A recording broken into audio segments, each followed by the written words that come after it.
Несмотря на то, что жизнь после смерти давно доказана и подтверждена во множестве исследований и экспериментов, невежественные и малообразованные личности, не желающие ознакомиться с этими доказательствами, до сих пор с пеной у рта любят опровергать феномен посмертного выживания различными инсинуациями, притянутыми за уши и давно устаревшими глупостями. В этом видео мы разберем эти вредные заблуждения и покажем их абсолютную безосновательность. Сделаем это мы на примере одного из самых известных и изученных случаев околосмертного переживания, или сокращенно ОСП. В 1991 году американка Пэм Рейнольдс легла на опаснейшую нейрохирургическую операцию в связи с обнаружением крупной артериальной аневризмы рядом со стволом головного мозга.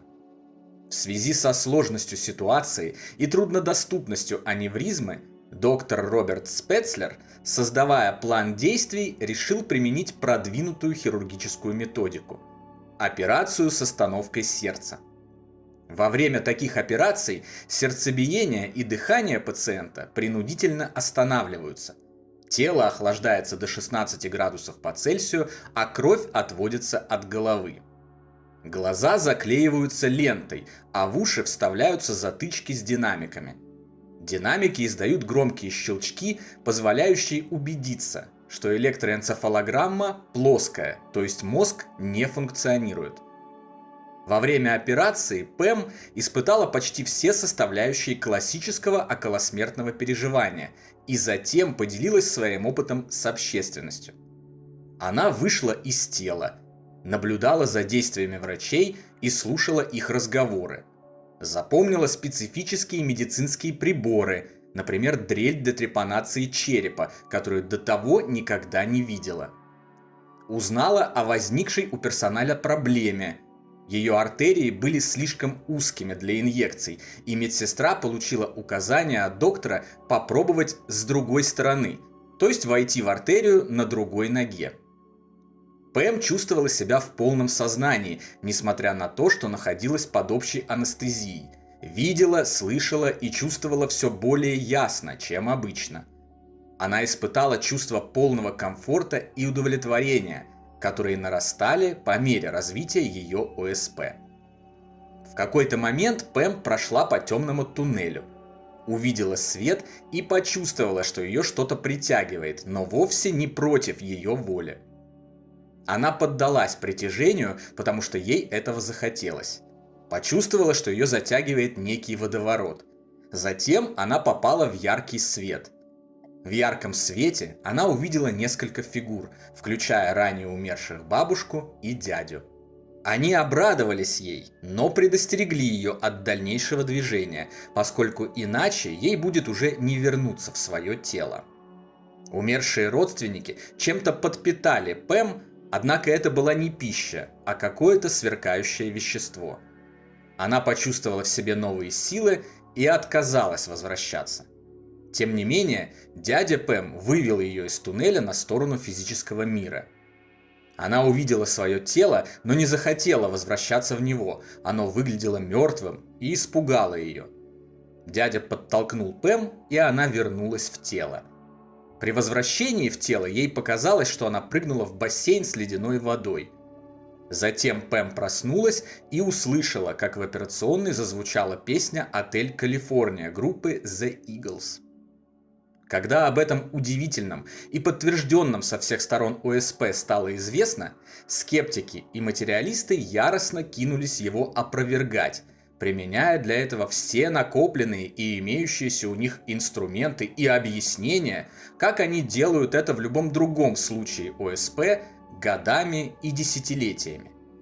Рассмотрим эти материалистические и безосновательные объяснения по порядку и увидим доказательства их несостоятельности.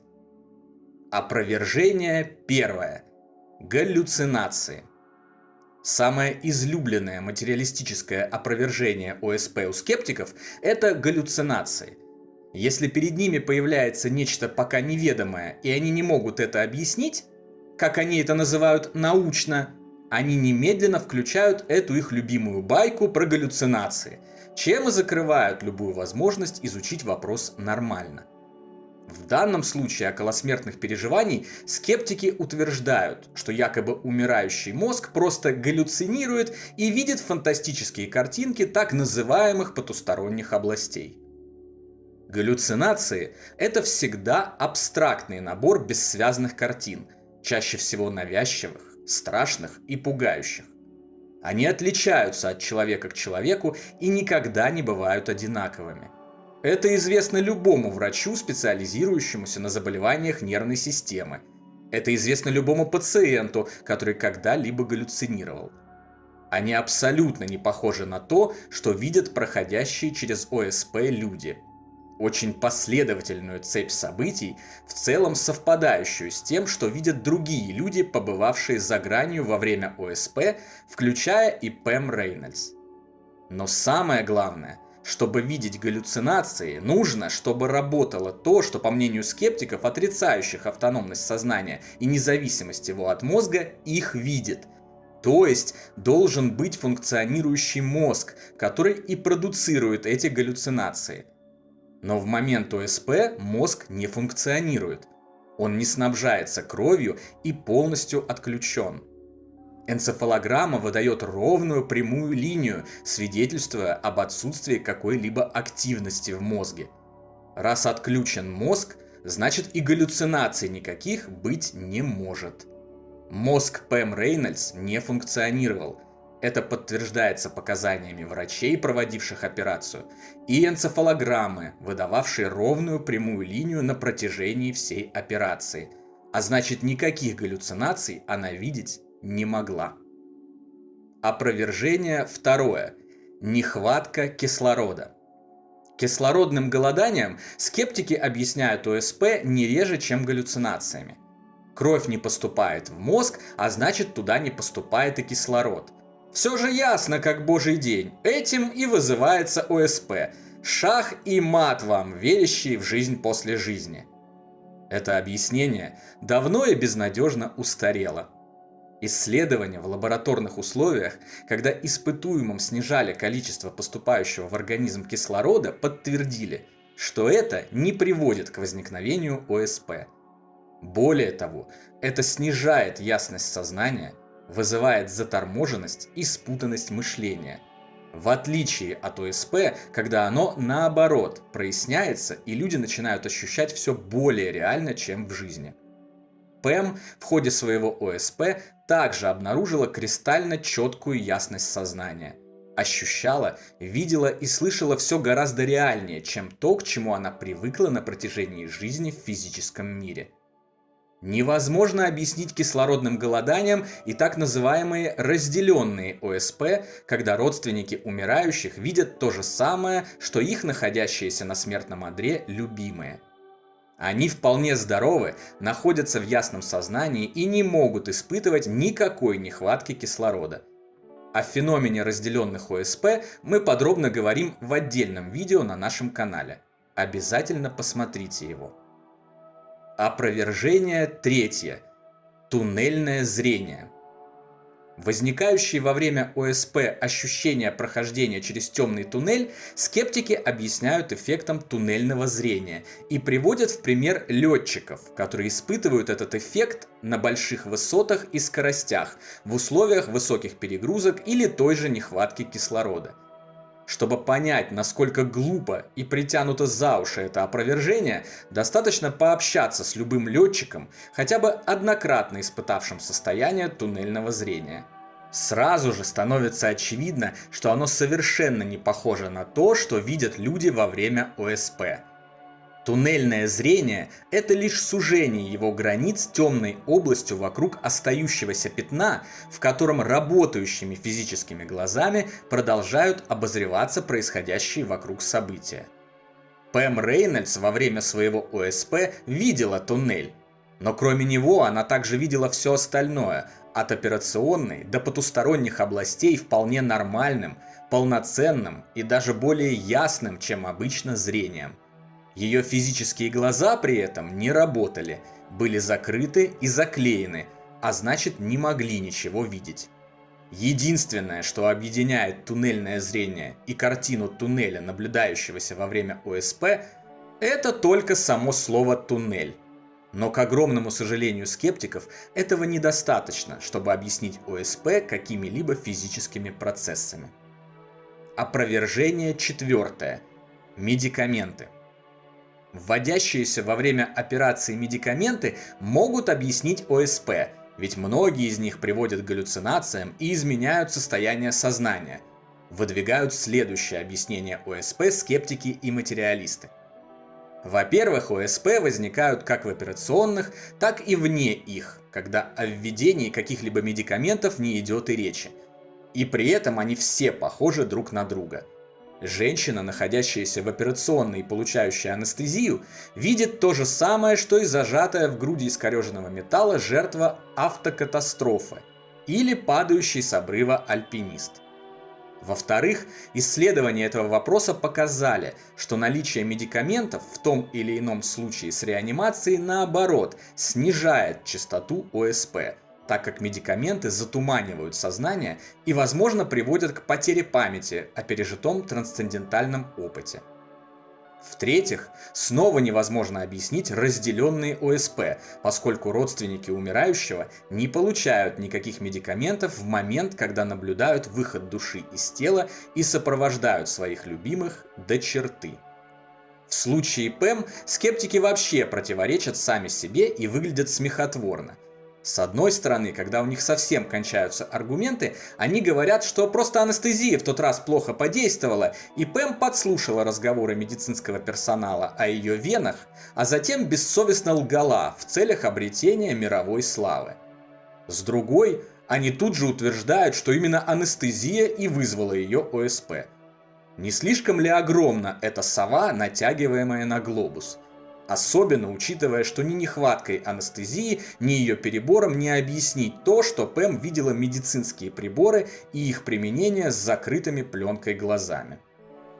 Опровержение пятое. Углекислый газ. Повышенная концентрация углекислого газа при умирании мозга, за которую как за спасительную соломинку цепляются скептики и материалисты, также была неоднократно опровергнута в ходе специальных исследований, в ходе которых испытуемым повышали уровень углекислого газа в крови, и это никогда не приводило к возникновению ОСП. Кроме этого, и это справедливо для всех остальных обоснований скептиков, никакой углекислый газ не способен объяснить, каким образом выходящие из тела пациенты во время своих ОСП наблюдали события, происходившие в других помещениях больницы, а иногда и вовсе за много сотен километров от них.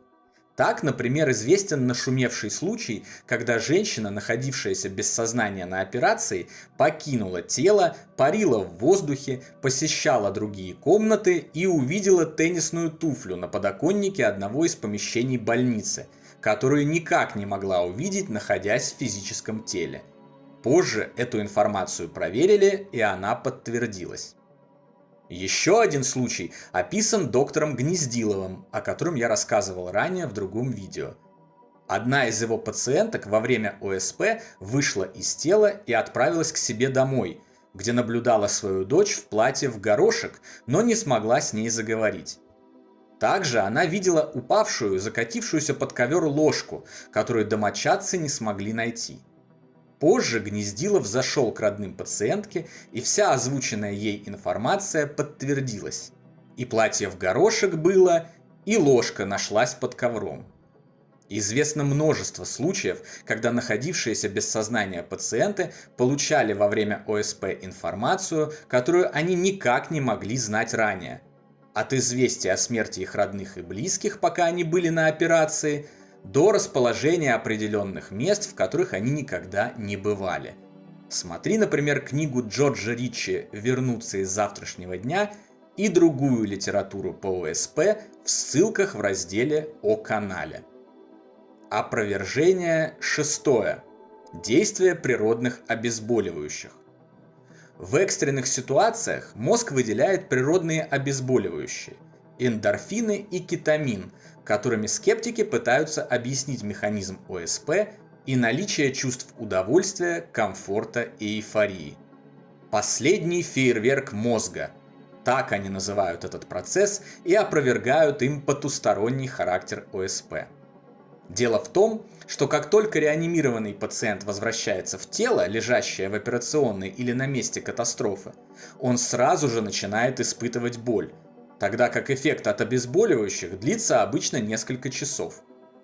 Природными обезболивающими также невозможно объяснить уже упомянутые разделенные ОСП. Невозможно объяснить лишь обезболиванием и весь остальной комплекс ОСП, который состоит из множества компонентов, от выхода из тела до встречи с умершими ранее родными, а не только из утраты боли и чувства эйфории. Невозможно объяснить одним лишь обезболиванием и то, что Пэм Рейнольдс, помимо чувства удовольствия и эйфории, как и миллионы других испытавших ОСП, тоже выходила из тела, наблюдала своих умерших ранее родных, видела и слышала все вокруг себя, когда находилась без сознания. И здесь сокрыто еще одно доказательство необоснованности опровержений скептиков. Они всегда опровергают лишь один или два компонента околосмертных переживаний, но не способны опровергнуть их все комплексно, поскольку невозможно выстроить стройную цепь таких опровержений. Она неизбежно разваливается. Опровержение 7. Всплеск электрической активности. Самое новое опровержение нематериальной теории возникновения ОСП, выдуманное скептиками, состоит в том, что умирая, мозг разряжает нейроны, возникает волна электрической активности, которая приводит к просмотру фильма о жизни, так как инициируется память и в мозгу начинают всплывать картины из прошлого. Всплеск электрической активности действительно происходит, но он никак не объясняет того, что испытывающий ОСП выходит из тела, может путешествовать по разным местам, читать мысли других людей, наблюдать за их действиями. Скорее это наоборот, свидетельствует в пользу нематериальной природы ОСП, поскольку наглядно видно, что в умирающем организме начинаются какие-то процессы разделения физического мозга и нематериальной души. И снова стройному ряду доказательств скептиков мешают разделенные ОСП. В мозгу, находящихся рядом со своими умирающими родными, не возникает никакой электрической волны разряжающихся нейронов. Они вполне здоровы. Что касается случая Пэм, то в нем не было зафиксировано никакого фильма о жизни. Присутствовали другие составляющие ОСП, но вот жизнь перед глазами Пэм, как это часто случается в других случаях ОСП, не пробежала. А значит, разрядка нейронов и электрическая волна, якобы инициирующая воспоминания, ни при чем. Помимо этого, теми носителями ОСП, кто обозревал фильм о своей прошедшей жизни, нередко упоминаются, что это не были просто воспоминания. В них они не только наблюдали за картинами жизни, но и чувствовали эмоции тех, кому были обращены их плохие или хорошие поступки, как будто сами являлись этими людьми. Модель ОСП у разных людей похожа, согласуется между собой, но она никогда не бывает полностью одинаковой. Объяснить ее какими-либо известными на данный момент физическими процессами невозможно. Опровержение 8. Выдумки и фантазии. Совсем отчаявшись опровергнуть ОСП, скептики применяют последний довод. Все это выдумки и фантазии людей, желающих мировой славы и богатства.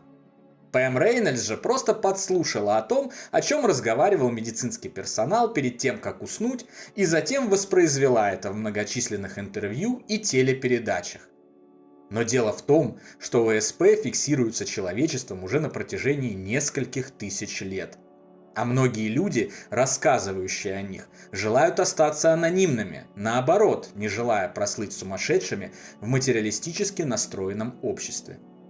При этом свидетельства ОСП, собранные за последние столетия по всему миру, еще в эпоху до интернета, когда не было написано никаких книг по ним и не было сделано никаких исследований, демонстрируют потрясающее сходство вне зависимости от происхождения, пола, вероисповедания, ориентации, политических и прочих взглядов свидетеля. Пэм Рейнольдс была под общей анестезией. Ее глаза были закрыты специальной пленкой. Она не могла ничего видеть и не могла слышать разговоров персонала. Кроме того, в ее ушах находились динамики, выдававшие громкие щелчки, мешавшие что-либо подслушать и понять, даже если бы она действительно каким-то чудесным образом оставалась в сознании, подслушала разговоры и с непонятными целями затем коварно все выдумала и придумала.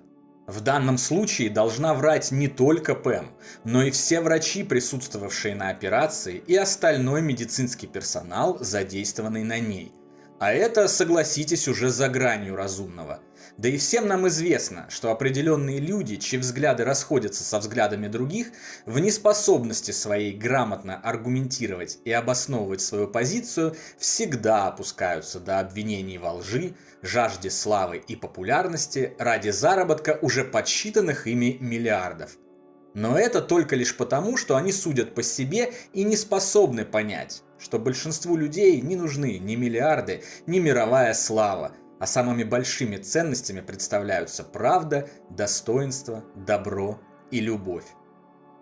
Вы видите, насколько притянуты за уши, глупы и несостоятельны попытки скептиков обосновать ОСП каким-либо физическим процессом. Они оторваны от реальности, фрагментарны, учитывают только одну или две составляющих ОСП, но никогда не учитывают его полную модель и также не учитывают современных научных исследований. Помимо этого, никто из скептиков не проводит своих исследований, хотя должный научный подход как в доказательстве чего-либо, так и в опровержении чего-либо должен включать собственное исследование с полученными в научных условиях выводами, неоднократно подтвержденными другими исследователями.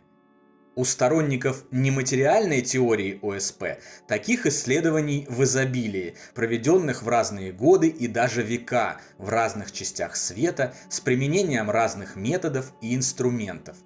У скептиков же только слова и брезгливое, пренебрежительное нежелание связываться с чем-либо, выходящим за горизонт их мировоззрения. Необоснованные обвинения во лжи, оскорбления и ненависть. Но при этом мы знаем, какое огромное количество людей из скептиков превратилось в убежденных сторонников существования жизни после получения личного опыта или проведения собственных исследований. Начиная от сэра Оливера Лоджа более 150 лет назад, заканчивая заслуженным нейрохирургом, доктором медицины Эббином Александром в наши дни. Тысячи носителей открытого ума, крупных ученых, писателей, врачей, представителей других профессий на протяжении веков хоть и были скептиками, но не побоялись сами исследовать ОСП и прочие паранормальные явления, выходящие за грань наших привычных представлений о физическом мире. Все они неизменно приходили к одним и тем же выводам. Смерть – это всего лишь переход от одного состояния бытия в другое. Жизнь после жизни продолжается, и всем нам предстоит великолепное, захватывающее приключение в прекрасном многомерном мире и воссоединение с нашими усопшими ранее родными и любимыми, если только мы снимем шоры и откроем свой разум новым знаниям о бесконечно удивительной и прекрасной Вселенной.